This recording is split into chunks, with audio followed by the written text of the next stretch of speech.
Hey. So I would like to introduce the fourth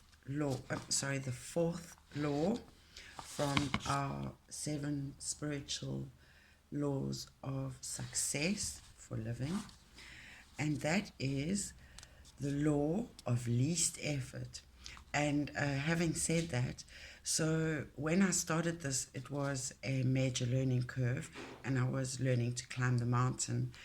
And by the end of the second law, that is, so the end of the second week, it now is ramping up. So I'm covering 2 laws a week because I already did the foundational work, which, by the way, is the kind of reference to in numerology 4, which is foundation, stability, security. So I'm going to do 2 in 1 for week 4, and that will be law 4 and 5. The law of least effort. An integral being knows without going, sees without looking, and accomplishes without doing. And that quote is by Lao Tzu, The Art of War. The fourth spiritual, you see, I'm ready to move along now. The fourth spiritual law of success, that of the law of least effort, is based on the fact that nature's intelligence functions with effortless ease, with carefreeness, harmony, and love. This is the principle of do less and accomplish more. When we learn this lesson from nature, we easily fulfill our desires. If we observe nature at work, we see that the least effort is expended. Grass doesn't try to grow, it just grows. Fish don't try to swim, they just swim. This is their intrinsic nature. It is the nature of the sun to shine, and it is human nature to make our dreams manifest into physical form, easily and effortlessly. What is commonly called a miracle is actually an expression of this law of least effort. Least effort is expended when our actions are motivated by love, because nature is held together by the energy of love. When we seek power and control over other people, we spend energy in a wasteful way. Garbage. When we seek money for personal gain only, we cut off the flow of energy to ourselves, as we saw in the gift of giving and receiving, and that similar matrix of the third law, which was that of karma, or the cause of cause and effect. When we cut off the flow of energy to ourselves and interfere with the expression of nature's intelligence, we waste our energy chasing the illusion of happiness instead of enjoying happiness in the moment. Attention to the whims of the ego consumes the greatest amount of energy. But when our internal reference point is our spirit, our actions are motivated by love, and there is no waste of energy. Our energy multiplies, and the surplus energy we gather can be channeled to create anything we want, including unlimited wealth. When we harness the power of harmony and love, we use our energy creatively for the experience of affluence and evolution. How can you put the law of least effort into action? Well, there are 3 things that you can do, it turns out. They tell us. The first thing is to accept people, situations, and events as they are, not as you wish them to be. In this moment is as it should be, because It took the entire universe to make this moment. When you struggle against this moment, you struggle against the entire universe.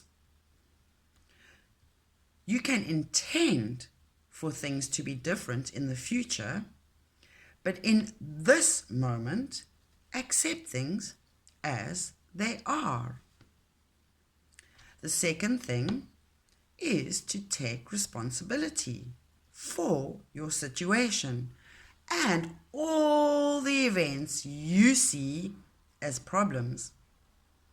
This means not blaming anyone or anything for your situation, including yourself.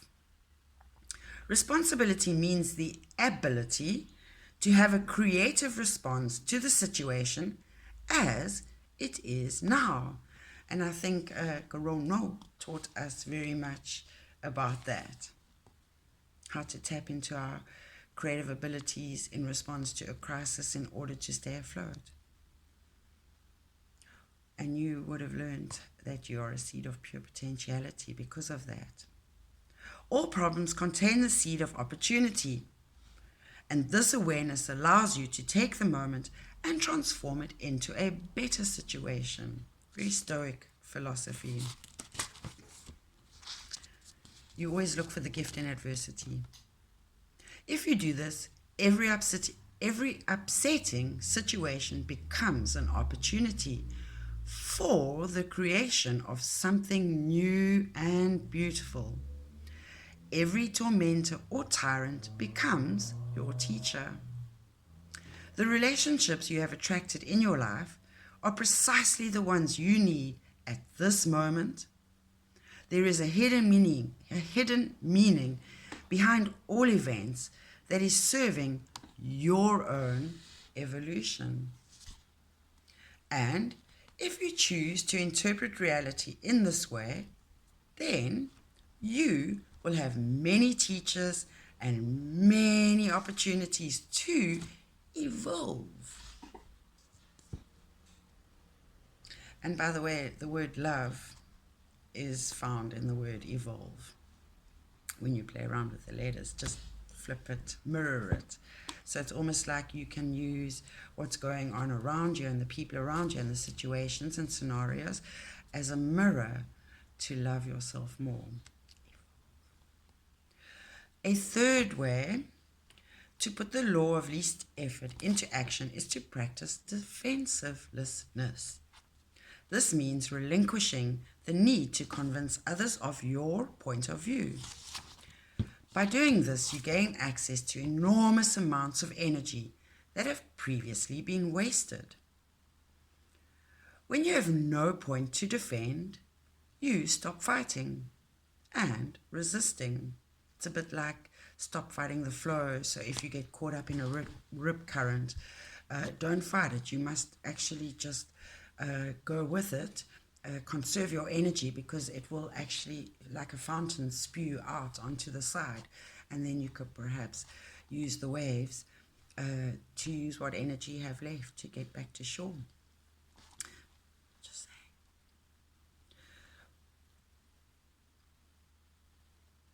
saying. And you can fully experience the present, which is a gift. And we've heard that saying about how the present is a gift. When you embrace the present, you begin to experience the spirit within everything that is alive. And joy is born within you. As you drop the burden of defensiveness and resentment, you become enlightened, joyous, and free. In this joyful, simple freedom, you will know what you want is available to you whenever you want it, because your want is coming from a state of happiness, not from a state of anxiety and fear. The law of least effort assures us that there is always a simple, natural path to fulfillment. Nature's intelligence unfolds spontaneously through the path of least effort and no resistance. This is the way that you can live too. When you combine acceptance, responsibility, and defensivelessness into your life flows with effortless ease. Your dreams and desires flow with nature's desires.